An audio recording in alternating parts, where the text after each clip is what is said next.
We sent out 6.1 million emails last year, and we analyzed all those emails and we distilled it down to a 7-part framework.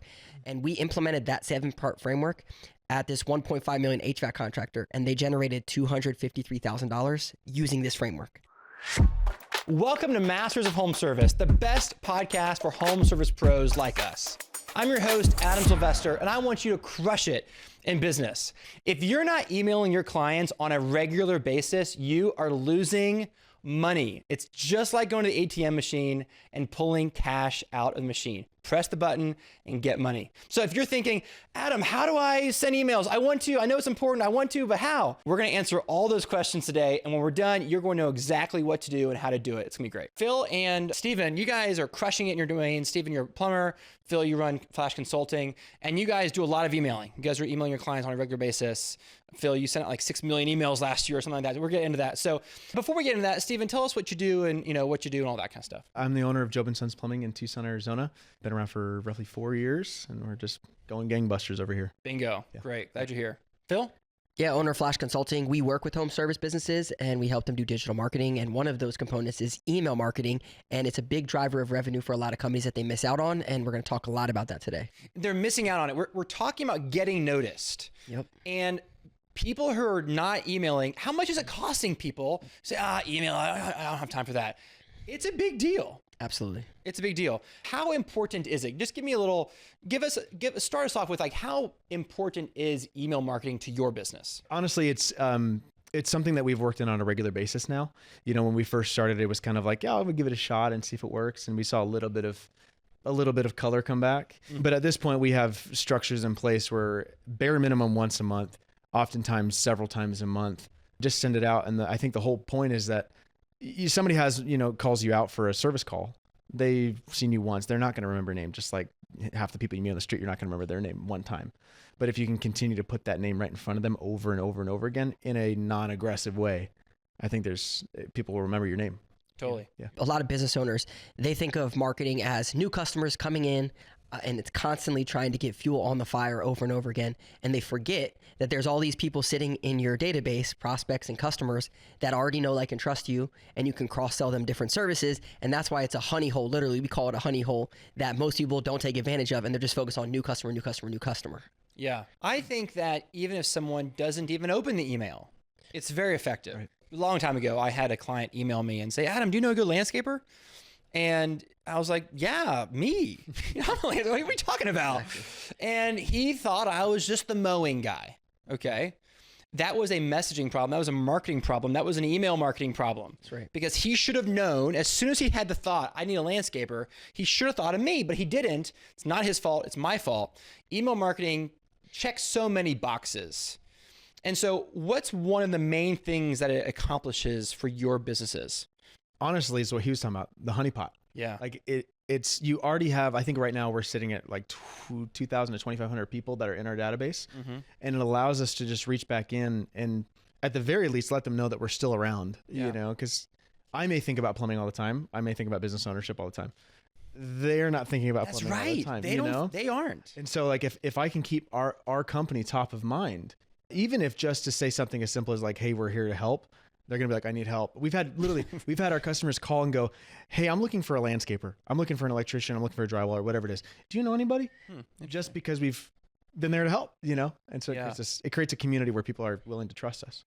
Phil, do you think that there's a difference between automated emails that are going out on a regular basis versus like blasting out one email as a one-off? Is there a difference there, or are they all kind of the same? No, there's definitely a complete difference, because the automated ones, you can set them up and it's like nice to nurture things and that kind of stuff. The one-offs, they're going to be more to the point of what's actually going on. So like what we recommend, a lot of people, they say, I don't really know what to talk about this month, or what should I say? Or they say the same thing over again and they forget that they don't talk about all this other stuff. Mm-hmm. So the first thing for us is let's create a content calendar every single month of what we're going to talk about: January, February, March, April, May. Then when we build the newsletter for that month, we have something that we're going to cross-sell, talk about those things. Now, let's say that there's a big storm that happens, or in plumbers, Brown Friday's coming up, the day after Thanksgiving, and it's like, hey, no, we got to send out this specific timely email right for these people. The messaging is completely different, and it also has to be timely for that. An automated email might be targeted towards a certain group of people. I mean, someone comes into your company for the first time as a new lead, they're going to get different emails in the next 90 days, for so to speak, as like onboarding emails. Yes. But then sometimes if you're slow, you just blast out an email. Yes. What should those emails say? If it's a blast out, it's going to be like some sort of a deal, especially when we're slow, right? We're going to try to peddle in people. So it'll be like hey, here's a special deal. Did you know about this? Like, we're going to provide value. It could be like something as simple as what we've done in the past is like, we'll send out, which water heater should you choose? And then people are real short blip, and it's like, which one do you have? And then and it just creates this conversation, and we start calling people after that. That's a good idea. Yeah. I like that. Works out. Yeah, I really like that idea. I would say when you're sending out an email, there's two parts to it. The first one is a really good subject line. And we use a tool called OmniSend, OMNISEND.com. And it's a free subject line tester. You can Google it. And so what you want to do is whatever your subject line is, like what you said, it's like $500 off a new generator, or get this free thing when you install this, or free inspection on this. One, it's going to give you a good subject line that people are going to open. Now, when you send out that one-off email, inside of that body, you don't want it to be too long, to your point. Kind of get to the point of what it is, have a call to action. What we've been doing, and it's been working amazing, is let's say you send out an email that says $500 off X, Y, and Z, or some type of promo. All the people that open that email, we recommend obviously calling these people, but another thing to do is send them a second email. And the second email looks like just a general email, and it says, in your area is the subject line, and it says, hey, we're going to be in your area doing an inspection or a free estimate on this service. Do you want us to stop by and take care of this for you? All you got to do is reply yes, because you know that they opened it because they're interested, and then now you're telling them you're going to be in their area doing estimates, and it's a great way to tie that together with the one-off emails. One thing I did one time is I didn't change, has like the pre-written subject line. So it'll say something like put your subject here. Yeah. I literally just left it blank and then sent just reminding you about our plumbing service, and then sent it. On purpose? On purpose. Yeah. And people opened it like crazy because they were like, oh, it must be a mistake from Job and Sons, and opened it, and it's like, oh yeah, that actually works. And we got click-throughs. And Yeah, all those kinds of tricks definitely work. Like don't capitalize the first word in the subject line, or make a typo in the subject line. Right. Those kinds of things definitely capture eyeballs. Yeah. I love the follow-up idea where you only email people who opened it. Exactly. And then of course, obviously the next step, it would be call them if you have the resources to call them and follow up. And you don't say, I know you open your email. Yeah, What's that phone call like? Yeah, well, so we had an electrical contractor, Southern California, $500 off generators, this exact situation. They were slow. They needed some estimates. So we sent out that email, $500 off generators. Then we sent an email secondary to the opens that said we're going to be in your area, and they got 3 estimates out of it. So potentially $60,000 of jobs just out of that. The call would sound like this. Hey, Adam, not sure if you heard or not, we have a promo going on for $500 off generators. We're going to be in your area next week. I pulled up some of the people that were going to be around and want to see if I could stop by and give you an estimate on that. You don't want to be creepy and be like, I saw you open my email. Right. Do you want to, you want to be like, hey, kind of tie the knot together for them without tying the knot fully together. Yeah, 100%. I remember way back in the day, I sent an email that I think I've told the story before on that podcast, but I'll share it again, where they're kind of outdated now, but thank you for opting into our newsletter and that kind of stuff. Yeah. This was like 2017. Somehow I accidentally sent that email to everyone by accident. And I was mortified. I'm a perfectionist and I just couldn't believe it. And I got a couple complaints, and I got one person who was like, yes, hey, this is the mistake, right? And then the third guy said, this was a mistake, but can you cut my grass tomorrow?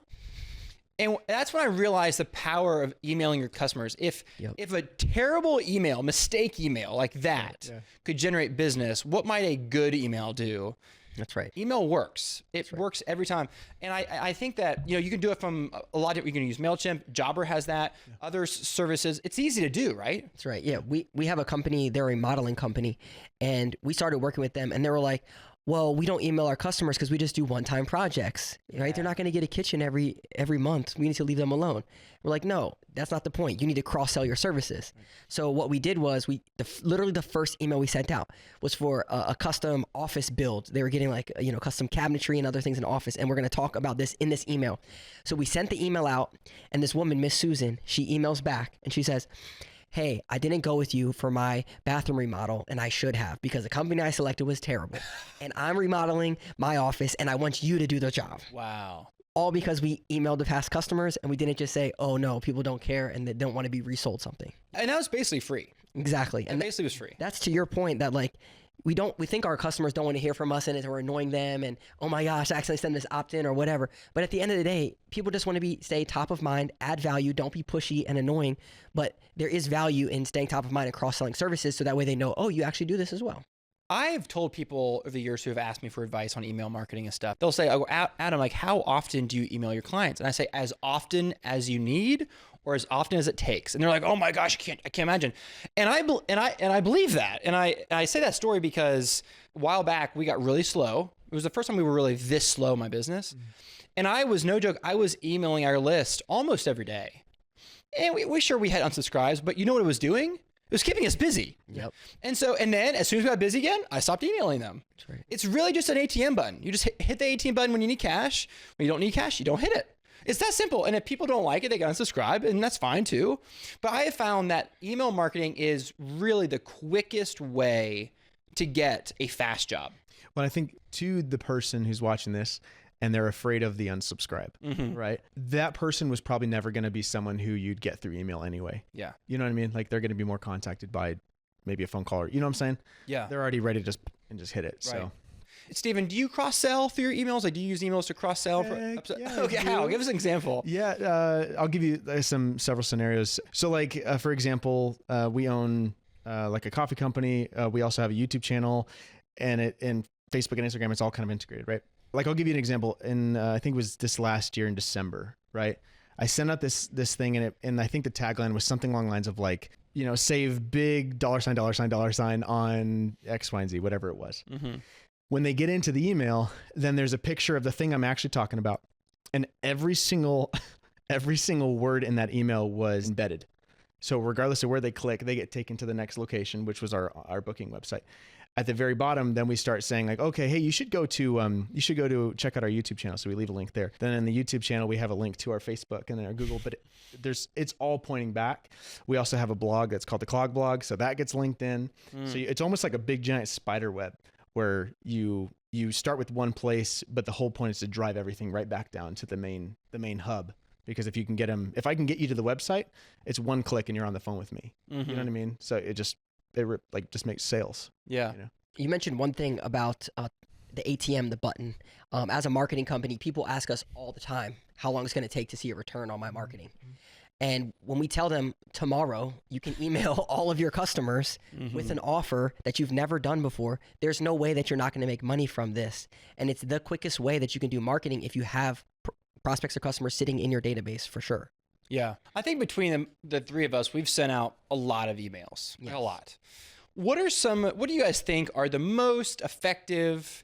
We talked about subject line a little bit, the tester, but, like, do they need lots of photos? Is it a newsletter? Does it need to be long, short, from the owner, from the CSR? Like, let's talk about the specifics. Like, what should go in the email if we want to promote, if you're a lawn care company and the season's about to start from mowing, like, we're going to start a mowing campaign. What should go in that email? So we sent out 6.1 million emails last year, and we analyzed all those emails, and we distilled it down to a 7-part framework. And we implemented that 7-part framework at this 1.5 million HVAC contractor, and they generated $253,000 using this framework. Wow. So the first step is a good subject line. So you can use that subject line tester, but usually you want 4 to 6 words in your subject line, maybe a couple uppercase, maybe some $signs or something that's going to bring attention to it. Emojis? I'm not a big fan of emojis because it almost looks too salesy to people when they get it in their inbox. They're like, this doesn't look too legit.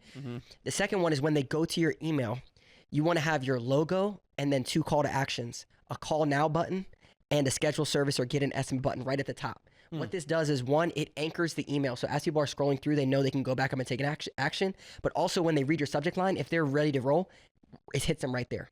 The third thing is having some type of an educational piece. This is where you can include a GIF, pictures, blog posts, and the content calendar is so important because, to your point, let's say it's a lawn care company talking about their spring cleanups. Then here it's like, here are 5 reasons why you need a spring cleanup. And you're just educating them through this process. Now, here's where it gets fun. After this, the fourth one is your customer's like, okay, I should probably get a spring cleanup. I understand what it is, but they're asking one question. And that's the question that you need to answer right there. It's a frequently asked question. And it's like, how much does a spring cleanup cost?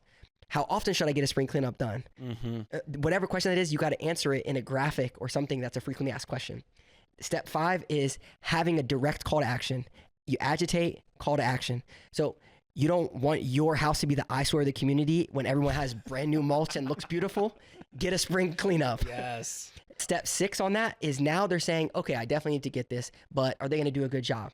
This is where you include a customer testimonial about the spring cleanup. 7, have those anchors, call now, schedule service, or get an estimate. That's the framework that we use as a company because it works and it walks them through this decision tree and it gets action on your emails. Yeah. And I've seen your emails. They're not the most beautiful emails, but they're the most effective. Yes. And that's all that matters. Yeah. We want results, not beauty. Exactly. Right? I mean, we're a digital marketing company. We can make anything look beautiful and whatever. Yeah, yeah. At the end of the day, this is the thing. I don't care about making it look beautiful, clicks, opens, impressions. I want revenue and leads. And that's what it comes down to. So if you have something that's producing that, then just do that. You guys, I love talking about email. I think we're going to pause the conversation for a minute, though, to talk about how Jobber specifically can help our listeners send emails to their clients. Phil, how can Jobber do that? You know, a lot of people are asking, well, where do I go? How do I do this? And the problem is trying to connect the dots with, I have these emails over here, this over there. And the thing that I like about Jobber is that they have this campaign section and you go in there, create an email, send it to your customers literally in probably like 10 minutes. So they make it super easy to just connect all the dots, send an email out, and then keep moving. I used to use that one monkey one. Yeah. And ever since we started using it, like it just click rates go up, you know, and it also has like integration buttons that I can't get enough of. Yeah. And one of the main reasons I love Jobber is that they actually listen to feedback. So we've actually given feedback and said, hey, can you add this? Yeah. And they actually have added it. Bingo. And so like things like that, I can't call up the monkey and tell him like, hey, this is what's up. But you know, Jobber actually listens in it. I was a MailChimp junkie for a long time and I canceled my subscription because Jobber was that good. It's really, really easy to send an email to your clients in Jobber. So if you aren't emailing your clients on a regular basis, you're losing money. And you need to get Jobber. Jobber makes it super, super easy. So go to jobber.com/podcast deal, get an exclusive discount, and start emailing your clients today. Stephen, I think there's a element to all this that you want to have like value in the email and not just a call to action all the time, every single day. So what kind of things do you put in there that is actually somewhat valuable to the client? Yeah, I think that's something a lot of people don't think about is just maintenance, right?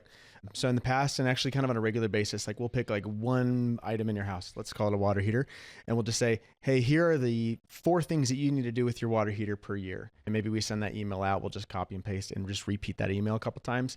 It could be something as simple, did you know that you're supposed to drain your water heater once a year? Do you know how to do it? Check out this video, back to cross section, right? Yeah. Like you kick them back over.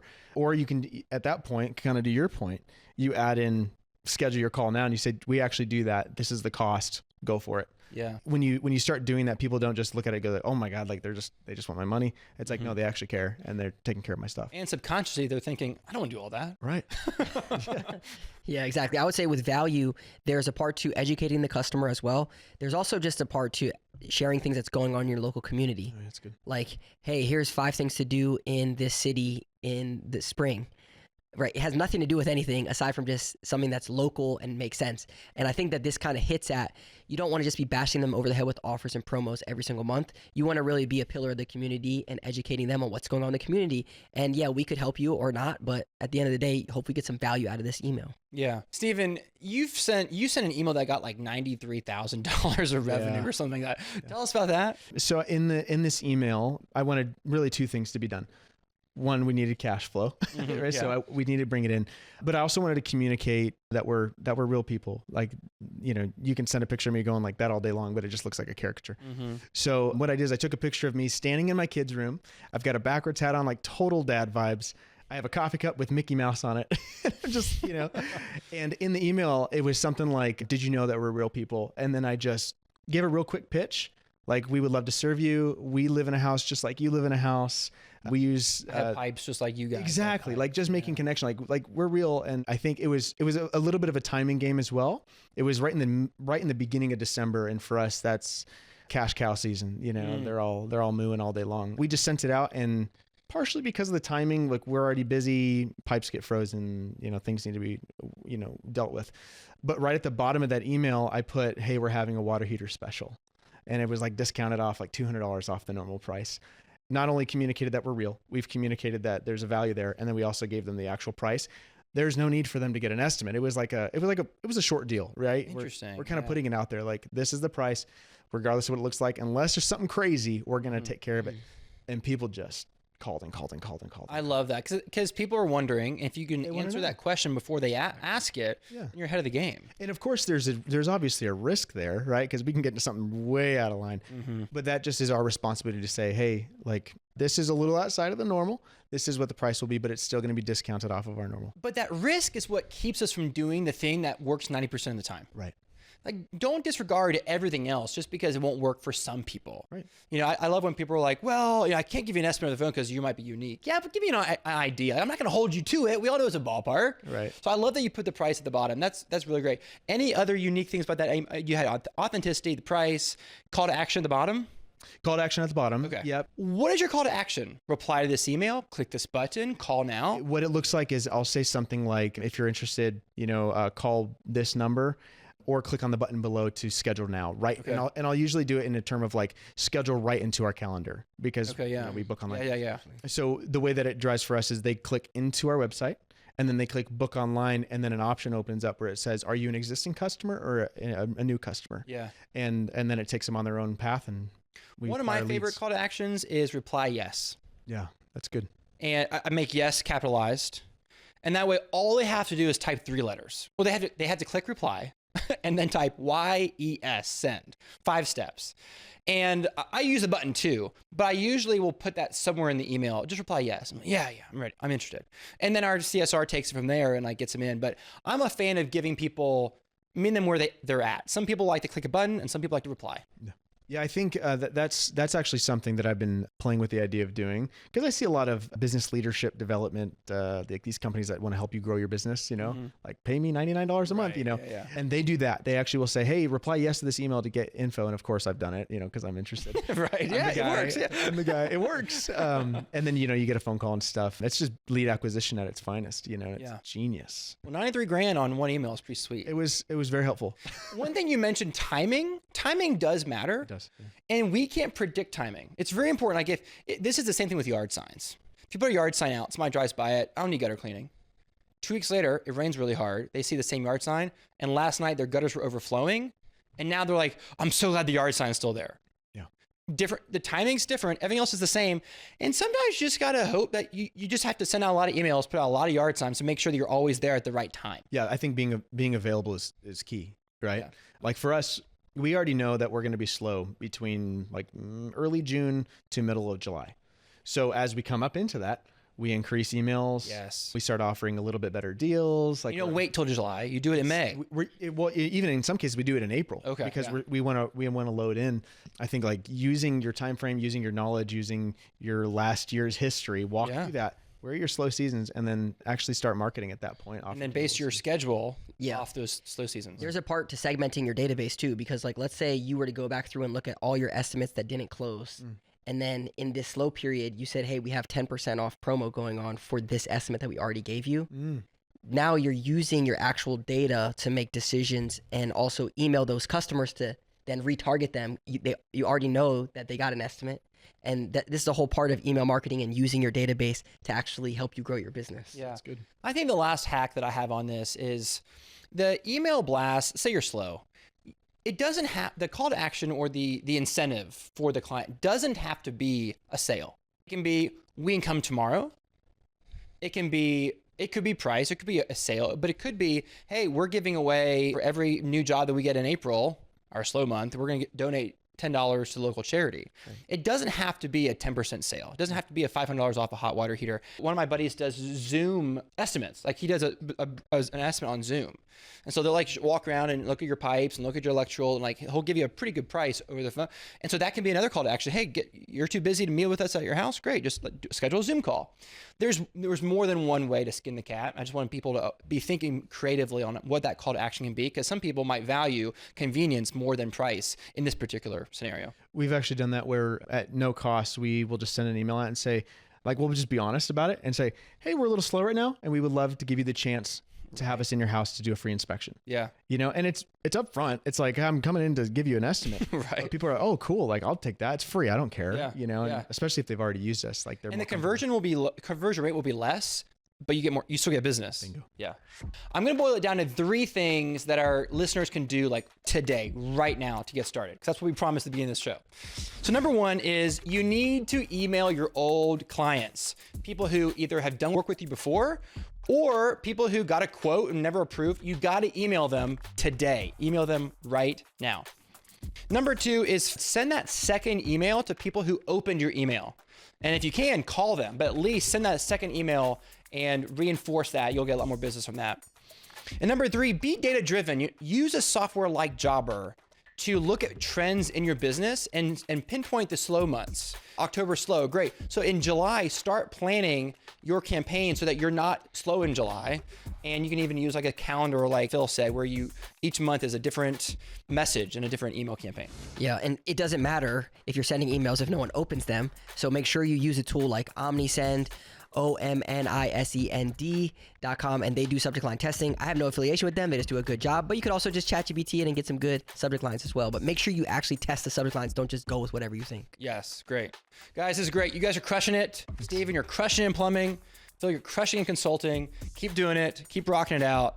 How do people find out more about you? Steven? Yeah. Go to jobandsonsplumbing.com. We're on YouTube, Facebook, TikTok, Instagram at Job and Sons Plumbing. I also own a coffee company called Plumbers Crack Coffee. You can go find us at Plumbers Crack Coffee on Instagram, Facebook. For me, Flash Consulting, PHLASH Consulting.com. You can click discuss your business. We do free marketing audits where we go through your business, give you the recipe, sell the cooking, and hopefully help you grow your business. Great. Well, thanks for being here. I really appreciate it. Thanks for having us. And thank you for listening. I hope that you heard something today that will help you send your first email because it's going to make you money. Go do it today. I'm your host, Adam Sylvester. You can find me at adamsylvester.com. Remember, your team and your clients and your family deserve your very best. So go give it to them.